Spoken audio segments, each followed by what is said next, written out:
Olá a todos e sejam muito bem-vindos à série de webcasts do RH Rio 2020, o nosso RH Rio Digital. Prazer, eu sou o Felipe Aires e estou aqui para compartilhar com vocês uma série de temas super interessantes que vão rolar aí como um teaser para o nosso evento RH Rio, que vai acontecer no dia 20 de outubro. O tema de hoje é um tema que particularmente eu sou simpatizante, adoro o tema, que é diversidade e inclusão. E aí a gente vai falar um pouquinho sobre o panorama geral das estratégias de diversidade e inclusão que rolaram durante essa pandemia e como que as empresas se posicionaram, quais foram as ações que as empresas tomaram e o quanto relevante foi o impacto aí de trabalhar diversidade e inclusão nesse contexto todo de pandemia que a gente está vivendo. Mas para falar desse tema, eu trouxe aqui a Thalita. Thalita, que possui mais de 10 anos de experiência em gestão da diversidade, é mestre pela FGV, especialista em liderança, inovação, gestão 3.0 e gestão 3.0 da diversidade, possui certificados internacionais em gestão de projetos sociais e aí é CEO e aí super representante da Blend Edu, que é uma startup de inclusão social, de impacto social aí, e soluções educacionais para a diversidade e inclusão. Thalita recentemente foi nomeada aí pela Forbes como um dos destaques no terceiro setor em empreendedorismo social, um destaque super relevante.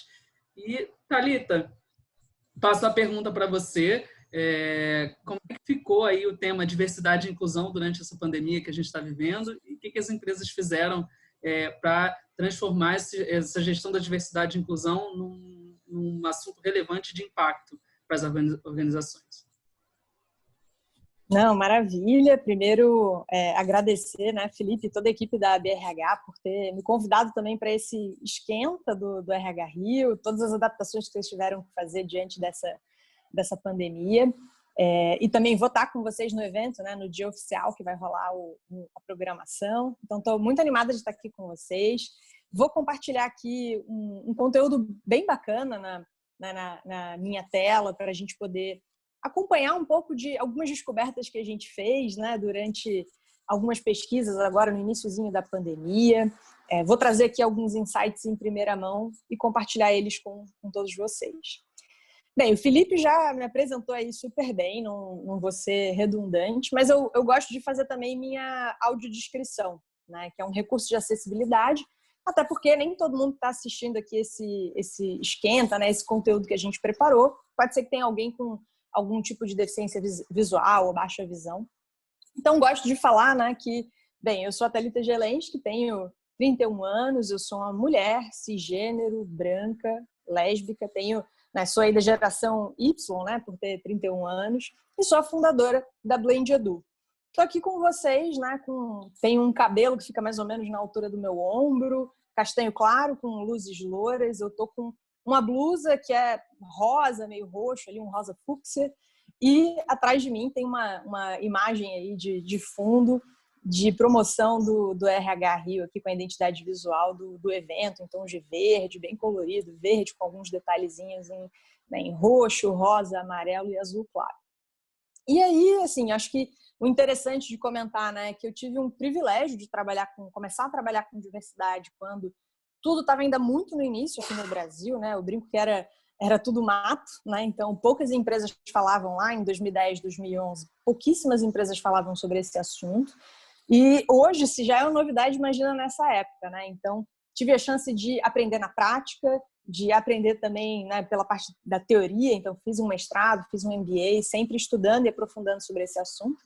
E tem aí 2 anos que eu decidi atuar no mercado corporativo num formato diferente, saindo de uma grande empresa e começando a prestar serviços, desenvolver soluções educacionais para falar sobre esse tema dentro das empresas através da Blend Edu. E aí vou compartilhar aqui com vocês, né, um pouco da visibilidade que a gente tem tido. A gente tem conseguido navegar por empresas de diferentes perfis, diferentes segmentos, desde empresas mais tradicionais a empresas mais digitais, né, como é o caso da Móvel e da Reserva.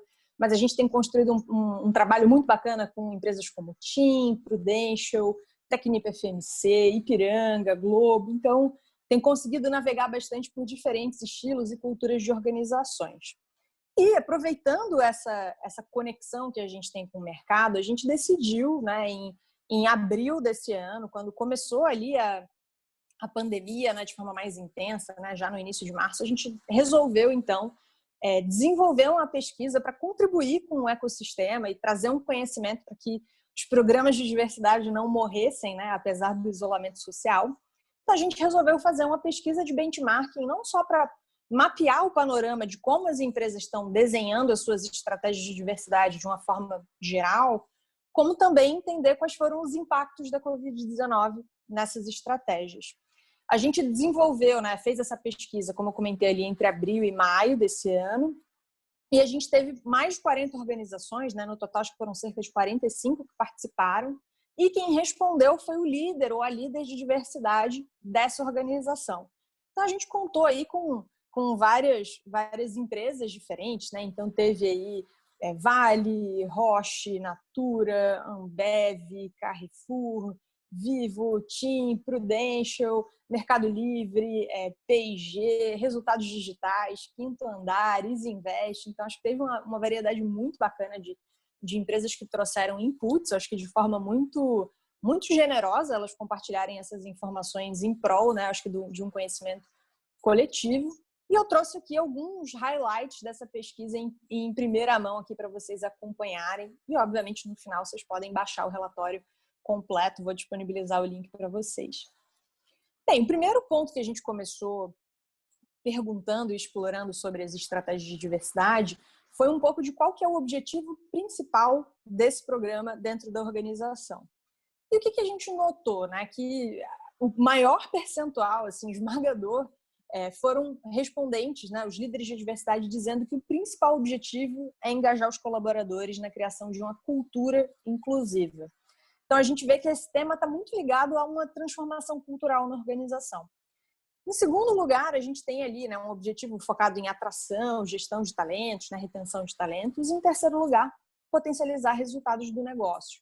Então, o que a gente começa a ver? Né? A partir desses desenhos de objetivo, por mais que os programas tenham mais de um objetivo, a gente pediu para eles listarem aqui o principal, a gente começa a ver que faz muito sentido a gente ver que, de uma forma geral, a área responsável por trabalhar esse tema dentro da organização acaba sendo a área de recursos humanos. Né? Então, a maior parte do percentual, 45% das empresas, tem essa responsabilidade, esse escopo dentro da área de RH, seja numa estrutura dedicada para falar de diversidade, ou seja numa estrutura, né, de recrutamento e seleção, ou dentro de gestão de talentos, ou dentro de cultura organizacional. A pessoa também, às vezes, incorpora esse escopo de diversidade. A gente também tem alguns casos em menor percentual, em menor frequência, mas a gente também vê esse tema sendo trabalhado, em alguns casos, dentro da área de sustentabilidade, ou até mesmo, né, dentro da área de marketing, comunicação. Mas, enfim, acho que RH acaba sendo, no geral, a área responsável. Em pequenas empresas, ou médias empresas, ou startups, a gente vê também a própria diretoria, ou o fundador, ou, né, a alta liderança conduzindo e puxando essa discussão. Então, esse é um pouco do panorama que a gente consegue ver. E que, por mais que, eu sempre reforço que, por mais que o RH seja a área responsável por conduzir essa discussão, esse é um tema transversal. Isso vai transformar, né? Falar de diversidade muda a forma que você pensa os seus processos, que você pensa a sua infraestrutura física, a forma que você se comunica com o mercado, a forma que você se relaciona com seus investidores, a forma que você desenha os seus serviços, os seus produtos. Então, assim como o tema de sustentabilidade, assim como o tema de inovação que perpassa todas as áreas da empresa, diversidade não é tão diferente. Diversidade também é um tema transversal. E aí, outro ponto que a gente começou a explorar foi um pouco sobre quais são as dimensões da diversidade mais trabalhadas dentro das organizações. E aí é interessante comentar que aqui a gente focou nas dimensões que a gente chama da diversidade inerente. A gente costuma segmentar em dois tipos de dimensões, a diversidade inerente e a diversidade adquirida. A diversidade inerente é aquela diversidade que tem a ver com quem inerentemente você é, com a sua identidade. Então, são aspectos que você não vai mudar, porque faz parte da sua personalidade, das suas características. Então, questões demográficas, então seu gênero, sua raça, sua nacionalidade. Então, se você tem ou não algum tipo de deficiência física. Então, esses são aspectos que fazem parte de quem você é, da sua identidade. E a gente tem também a diversidade adquirida, que são informações e questões que você vai adquirindo ao longo da sua trajetória de vida e a partir das experiências e vivências que você tem. Então, sua capacidade de ser mais introvertido ou extrovertido, diferentes formas de pensar, se você tem mais ou menos fluência digital, se você tem mais ou menos experiência em diferentes culturas. Então, no geral, as empresas focam muito, né, endereçando a diversidade inerente, porque são os aspectos que estão, né, relacionados a grupos minorizados e a questões sociais também na nossa sociedade. Então, a gente vê que o tema mais trabalhado nas empresas normalmente é gênero, seguido por pessoas com deficiência, depois raça e etnia, o terceiro mais frequente, e em quarto lugar, comunidade LGBTI. Então, pensando em como criar um ambiente de acolhimento e respeito para a comunidade LGBTI. Mas a gente também tem alguns outros aspectos que também são trabalhados em algumas empresas, com menor frequência, mas a gente também vê elas falando, trabalhando questões de geração, ou inclusão de refugiados, ou ter um foco ali de ações ligadas à classe social, trabalhando às vezes com jovens e estudantes de periferia, por exemplo. Então, acho que esse é um certo panorama que a gente começa a ver na configuração dos programas de diversidade. E aqui a gente separou uma lista de 10 ações, que são as ações mais frequentes. A gente tinha, né, no questionário uma lista de várias ações, e no relatório completo do benchmarking você consegue ver em anexo todas as opções que a gente tinha lá de ações possíveis, mas aqui a gente separou as 10 mais frequentes, né, de acordo com as empresas respondentes. E é sempre importante a gente fazer a observação de que não é uma questão de Ctrl+C, Ctrl+V, né? Então, não é porque essas ações são frequentes nas organizações que isso significa que isso vai funcionar na sua organização, né? Então, não é simplesmente olhar o que está no mercado e replicar, mas pensar se isso faz sentido para a sua própria empresa, para a sua organização e para a sua cultura. Quais são essas 10 ações que a gente viu no benchmarking, né? Primeiro, campanhas de comunicação interna ou externa, seguida depois por eventos para o público, então muito com a perspectiva também de sensibilização. Em terceiro lugar, a gente viu participação em redes empresariais e comunidades empresariais para networking e troca de informações. Então, acho que tem sido muito rico essa busca das empresas por se conectar e compartilhar conhecimento, porque é um tema que está todo mundo descobrindo como fazer e como aprimorar e como consolidar, né? Então, acho que esse é um traço bem importante. Em quarto lugar, ações de atração e recrutamento, né, de grupos de pessoas de talentos de perfis diversos. Em quinto e sexto lugar, ações de treinamento, seja para os colaboradores de uma forma geral ou para a liderança. Em sétimo lugar, infraestrutura física.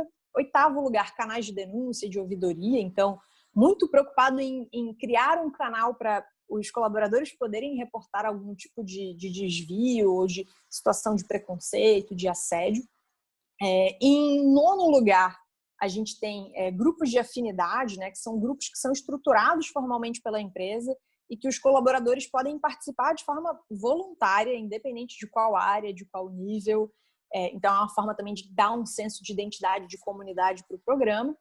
Em décimo lugar, a gente tem a parte de indicadores, o que também faz muito sentido, porque a gente precisa entender se a gente está caminhando na direção certa, se as ações estão sendo efetivas. Então, é muito comum as empresas também tentarem levantar, mapear e acompanhar indicadores ao longo do tempo.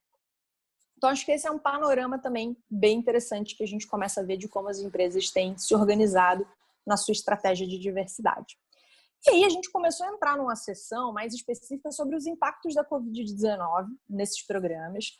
Claro que 100% das empresas afirmaram terem sido impactadas, isso não é nenhuma novidade, mas a gente viu que um percentual de 45% em abril afirmou que estava continuando o plano, então continuaram trabalhando o tema com pequenos ajustes, né? Acho que muito nessa realidade de isolamento. E a gente tinha ali algumas outras empresas que ou pausaram as atividades, ou estavam ainda elaborando o plano, ou estavam repensando um pouquinho como iam fazer, e outras que continuaram sem grandes ajustes. O que é interessante, né? Essa pesquisa foi em abril, maio, mais ou menos. Hoje a gente já consegue ver, ou pelo menos inferir, por mais que a gente não tenha o dado, que mais empresas continuam os planos, né, com pequenos ajustes. Então, possivelmente esse percentual de 45% aumentou. Que no início da pandemia, eu acho que muitas organizações estavam meio que esperando, vendo no que aquilo ali ia dar, ou quando é que as coisas iam voltar, entre aspas, ao normal, né? Eu acho que quando viram que isso não tinha, pelo menos, uma perspectiva inicial de prazo, né, de quando iria terminar, elas voltaram realmente a aquecer e a trabalhar o tema de forma intensa, e a gente tem acompanhado esse movimento nas organizações, o que mostra o quanto esse tema é um tema estratégico, um tema importante para o negócio também, né? Então, não só para a sociedade, a gente tem visto, né, uma série de discussões e protestos sobre, enfim, uma série de questões, inclusive durante a pandemia, mas eu acho que as empresas também já perceberam isso, pela quantidade de investidores que estão falando de ESG, ou investidores que estão também dizendo que, né, não vão participar de IPO de empresas que não tiverem membros do conselho diversos, ou o próprio CEO da BlackRock dizendo que vai priorizar investimento em empresas diversas. Então, a gente começa a ver uma pressão de diferentes stakeholders, não só dos colaboradores, mas até mesmo de investidores, para que a empresa continue e trabalhe esse tema internamente. E aí, a gente depois perguntou para esses líderes de diversidade né, quais eram as principais preocupações que eles tinham, né, diante aí da pandemia. E a principal preocupação foi como é que eu vou me reinventar e inovar no meu programa dentro desse contexto, né? Então, uma preocupação muito forte com inovação. Em segundo lugar, a maior preocupação era como é que eu continuo sensibilizando e educando meus colaboradores sobre esse tema, então, para não perder esse momento, né, e não deixar o tema, às vezes, se esvaziar ou deixar de ser lembrado. E aí a gente tem aqui meio que empatado em terceiro e quarto lugar ali, as pessoas, os líderes de diversidade falando que a preocupação é, de alguma forma, em manter o engajamento dos grupos de afinidade ou também dar algum tipo de apoio para os colaboradores que são de grupos minorizados, que são parte de grupos que estão numa situação de maior vulnerabilidade aí nesse contexto de pandemia. E é curioso ver que, apesar de atração e seleção, né, ser um dos temas que está ali no top 5, né, de ações mais recorrentes, ela não está nas maiores preocupações, né, relacionadas à diversidade e inclusão, ela está ali pequenininho com 11%, e a gente acha que isso tem muito a ver com o cenário das empresas não estarem, a princípio, fazendo grandes esforços de contratação, né? Muitas empresas congelaram contratações ou estão com redução orçamentária, então acho que esse foco em atrair mais pessoas diminuiu um pouco em função da pandemia e um pouco da crise financeira também que tem atingido algumas organizações que estão aqui no país. E aí a gente também trouxe assim, algumas perguntas que a gente imaginava que eram verdadeiras, mas a gente pediu para as pessoas confirmarem, né, concordarem ou não, para a gente entender se as nossas hipóteses faziam sentido. E quais foram esses pontos, né? A primeira pergunta que a gente viu um alto percentual aqui do pessoal afirmando, né, e concordando, foi que a pandemia ela impulsionou os esforços de transformação digital. Então, a gente já via essa tendência acontecendo e agora potencializada ainda mais pela pandemia. Então, várias empresas que eram até resistentes ao home office ou a treinamentos virtuais hoje estão fazendo isso com muita frequência. Em segundo lugar, a gente também acabou entendendo, né, que, obviamente, tendo essa maior abertura, elas começam, então, a buscar, né, e achar que no pós-pandemia a empresa como um todo vai continuar aberta a essas ações no médio e longo prazo. E, além disso, a gente viu um ponto que a gente sempre vinha já mapeando, identificando, e que eu acho que veio também a partir da pandemia, é que com o alto volume de conteúdos que a gente tem disponível, cada vez mais a curadoria tem se tornado um elemento chave, um elemento importante. E isso veio aqui também, né, em um alto percentual de concordância, 88% concordando, que esse acaba sendo uma nova competência chave para garantir que as pessoas não estão também sobrecarregadas, né, ou têm a saúde mental sobrecarregada pelo volume intenso de informações e estão sendo direcionadas a priorizar os conteúdos e os dados, as informações que são mais relevantes para o contexto daquela empresa. E aí, obviamente, a gente também começa a ver empresas afirmando que estão mais abertas à estratégia de educação digital e que, ao mesmo tempo, tem um desafio orçamentário, porque a gente viu que 63% em abril já tinham afirmado que a pandemia já tinha trazido algum tipo de reflexo de redução orçamentária. Então, como é que a gente pode fazer continuar fazendo as coisas ou continuar estruturando as ações que a gente entende que são importantes, mas com um custo, né, talvez um pouco menor, ou como otimizar o orçamento que a gente está gastando, não só com diversidade, mas com todos os outros temas e processos que a gente tem na organização. Então, diante disso tudo, a gente talvez reafirmou um pouco mais, cada vez mais, a nossa crença de que a gente precisa pensar em modelos de gestão que tenham um mindset digital, colaborativo, inclusivo e ágil para lidar com esse cenário de incerteza. E foi olhando para isso que a gente decidiu, então, né, enquanto startup, a gente já estava desenvolvendo essa solução e a gente acelerou muito o processo para garantir que a gente ia disponibilizar isso para empresas e organizações e que elas pudessem usar isso para manter o tema de diversidade, a estratégia de diversidade sólida e efetiva, que foi a gente construir uma comunidade empresarial em um formato digital, né? Então, é muito bacana porque a empresa faz adesão, né, enquanto organização, né, fazendo uma assinatura anual, e ela não só tem acesso a essa rede de colaboração e troca entre as organizações que fazem parte da comunidade, como tem acesso também a uma plataforma educacional de lifelong learning para suas equipes, né, grupos de afinidade, comitês de diversidade. Então, as pessoas vão ter um embasamento muito forte para conseguir sustentar o programa internamente. E a gente ainda tem, para alguns dos planos, a possibilidade de algumas transmissões ao vivo com influencers e especialistas que podem ser disponibilizadas para todos os colaboradores. Então, é uma forma muito efetiva, usando tecnologia, pensando em transformação digital, com um excelente custo-benefício para a empresa manter o tema vivo o ano inteiro e conseguir também aproveitar dessa inteligência coletiva de troca entre organizações. Tinha até aqui um videozinho para falar sobre a solução, mas eu compartilho com o Felipe para quem tiver curiosidade ver depois no YouTube. E deixo aqui também a dica de quem quiser se aprofundar, né, e às vezes ver o relatório completo do benchmarking. Então, tem aqui o link para download. Vocês podem também escanear esse QR Code para fazer o download da pesquisa completa, com todos os dados, os anexos.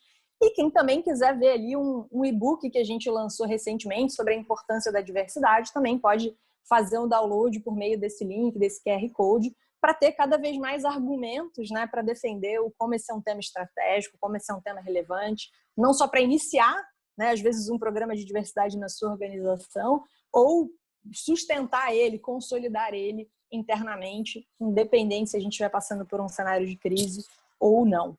Tá? Então, acho que, no geral, era isso. Quem quiser acompanhar um pouquinho da Blend Edu, podem seguir a gente nas redes sociais. A gente tem uma presença forte no LinkedIn, também estamos no Instagram, no Facebook.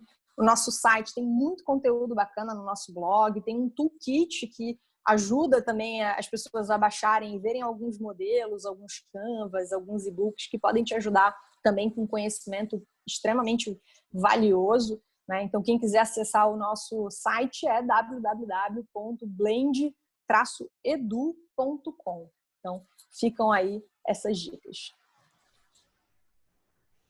Excelente, Thalita, parabéns. Parabéns pela iniciativa, eu acho que foi super bacana. Essa pesquisa aí que você mostrou para a gente está super completa, traz para a gente bastante insumo do que rolou aí nesse período de pandemia e como que as empresas trabalharam nesse sentido. Muito rico mesmo. Estou curioso já para baixar todo o resto da pesquisa aí e aprofundar um pouquinho melhor sobre o tema. Que não só por ser profissional LGBT, eu acredito muito que quando as empresas trabalham a questão da gestão da diversidade dentro das organizações, elas estão trabalhando para construir um mundo de negócios mais igualitário e justo para todos, né? Então, acho que, por isso, parabéns pela sua empresa e pela sua atitude. Super legal. Eu separei algumas perguntas aqui, Thalita, e eu queria começar com uma primeira, porque a sua pesquisa ela trouxe aí grandes empresas, né? Você falou aí, Ambev, tinha grandes empresas que estão trabalhando esse contexto de diversidade e inclusão, e eu queria te perguntar, você acredita que pequenas empresas, empresas de médio porte, também podem iniciar essa jornada pró-diversidade e inclusão? Não, ótima pergunta. Acho que é um ponto que sempre surge, porque quando a gente vê, né, premiações de diversidade ou campanhas na TV e tal, no geral elas são campanhas ou são ações de grandes empresas, né? Então, as pessoas começam a achar do tipo, não, isso não é prioridade para uma empresa de pequeno porte, para uma startup, para um scale-up, que são, né, empresas que estão crescendo num ritmo muito acelerado. E a gente começa a ver hoje que, desde cedo, as organizações estão trabalhando esse tema. Primeiro, para entender que é um aspecto valioso da cultura, porque a diversidade impacta colaboração, impacta inovação, impacta a sua conexão com o seu mercado consumidor, né? A gente já tem indicadores aí que falam também de impacto financeiro, né? De 35% maior. Essa conexão com o consumidor chega a ser 152% maior. Então, está sendo difícil ignorar quando a gente fala também, não só para uma perspectiva ética e moral, mas para uma perspectiva de negócio. E aí a gente começa a ver também que as empresas, né, mais jovens, de pequeno e médio porte, elas também começam a entender que esse é um fator-chave para atração e retenção de talentos. Então, a gente vê alguns dados que mostram que, por exemplo, uma empresa que não tem diversidade, não tem um programa de diversidade estruturado, não tem isso como um fator, um posicionamento, ela chega a receber 39% menos candidatos do que uma empresa que tem esse atributo bem trabalhado e mais estruturado. Então, obviamente, com essa competição por talentos, né, bem ou mal, ainda mais quando a gente olha na área de tecnologia, né, desenvolvedores estão super concorridos, ou UX designers, ou growth hackers, enfim. A gente tem vários perfis que mostram que a gente precisa cada vez mais investir em uma boa atração e retenção. Então, a partir daí, a gente começa a ver empresas menores trabalhando esse tema. Pensando até nisso também, a gente tem dentro, né, da Diversidade S.A., da comunidade empresarial que a gente lançou, a gente também tem alguns planos que foram pensados, né, em termos de números de usuários, com um preço ainda melhor para essas empresas que estão começando a jornada, ou empresas que ainda estão num estágio de maturidade inicial, ou empresas de menor porte, né, startups, scale-ups, que querem investir, mas têm menos budget ainda do que uma empresa grande. Então, é uma forma de estruturar o programa com um custo-benefício muito bom e com uma boa sustentação para que isso continue ao longo do tempo. É isso, Thalita, é excelente. E é exatamente essa guerra de talentos que você comentou aí, ela se potencializou agora com a pandemia, né? Porque algumas barreiras, elas caíram, né? Hoje, principalmente a prática de home office cada vez mais madura pelas organizações, de fato, sim, a guerra de talentos agora não tem a barreira da localidade. Então, eu posso em qualquer lugar e aí ter um pacote de diversidade, um programa de diversidade como um plus aí para sua atração e retenção, de fato, é o grande momento para a gente fazer isso, com certeza. Eu tenho mais uma pergunta. Eu, enquanto RH, Thalita, qual o primeiro passo, se eu quiser aí criar um programa de gestão da diversidade, qual o primeiro passo que eu tenho que dar? Não, maravilha. Como eu comentei, né, quando eu trouxe as 10 ações mais frequentes, não é uma questão de Ctrl+C, Ctrl+V, né? Assim, não dá para você simplesmente replicar o que está vendo no mercado para estruturar o seu programa. Acho que o ideal, né, por mais que a gente não tenha uma fórmula única, existem alguns atributos que são importantes você se preocupar desde o início. Então, primeiro, conectar essa discussão de diversidade com a estratégia do seu negócio, né? Então, mostrar o quanto diversidade pode impulsionar elementos que às vezes já estão na sua agenda estratégica, né? E aí você consegue um segundo passo que também é importante, de ter algum sponsor para o seu programa, né? Idealmente alguma pessoa da alta liderança, né? Um gestor ou uma gestora, um diretor, uma diretora que apoiem você, para você ter um aval, né? Muitas vezes para estruturar esse tema formalmente. E a partir daí, o interessante é que você, independente do tamanho da empresa, pense em montar um squad, um grupo de trabalho, um comitê, enfim, com pessoas de diferentes áreas e que tenham representantes desses grupos minorizados para que vocês possam fazer um exercício principalmente de escuta ativa, né, sobre os colaboradores que já são, né, alvo de programas de diversidade, que são parte da sua organização, de qual a necessidade que eles têm, né? O que hoje no Employee Experience, né, na jornada do colaborador, não está funcionando bem, o que poderia melhorar. Então, a partir desse exercício de escuta, você consegue pensar em ações que vão ser muito mais efetivas. E pode ser que você se aproveite ali de algum benchmarking de mercado para estruturar essa ação. Mas a nossa sugestão é que você não olhe exclusivamente para fora, mas faça um trabalho interno de olhar para indicadores, fazer um exercício de escuta ativa, para aí, então, olhar para fora e desenhar aí quais são ações possíveis para o seu programa. Legal, Thalita. Eu gostei muito desse lance aí que você comentou de lugar de fala e potencializar isso, porque isso traz verdade, né, para o programa de gestão da diversidade. E aí, quando você coloca o Sim. indivíduo no centro dessa experiência, além de trazer verdade, você está se aprimorando aí do lugar de fala para construir aí uma jornada super interessante também para esses colaboradores. Então, excelente, é isso aí. Como a gente disse no início, Thalita, era só um teaser, só um esquenta para o nosso congresso. Queria te agradecer demais. Não sei se você quer fazer mais algum comentário adicional. Fica à vontade. Não, acho que, de novo, agradecer quem está acompanhando aqui a gente, né? De novo, esse é só o início, vai ter muito mais coisa legal, muito mais conteúdo bacana que a gente vai compartilhar no RH Rio, então se inscrevam, né? E eu vou estar lá também participando, trazendo mais conhecimento sobre diversidade. E contem comigo, contem com a Blend Edu, para o que vocês estão aí pensando, né? Para os desafios, se quiserem tomar um café, conversar sobre esse assunto, sou apaixonada e muito suspeita para falar dele. Legal, Thalita. E para quem acompanhou a gente até aqui, muito obrigado e continue ligado aí para os próximos webcasts que a gente vai fazer até o nosso evento principal, que é o RH Rio 2020 Digital. Um abraço a todos e até a próxima.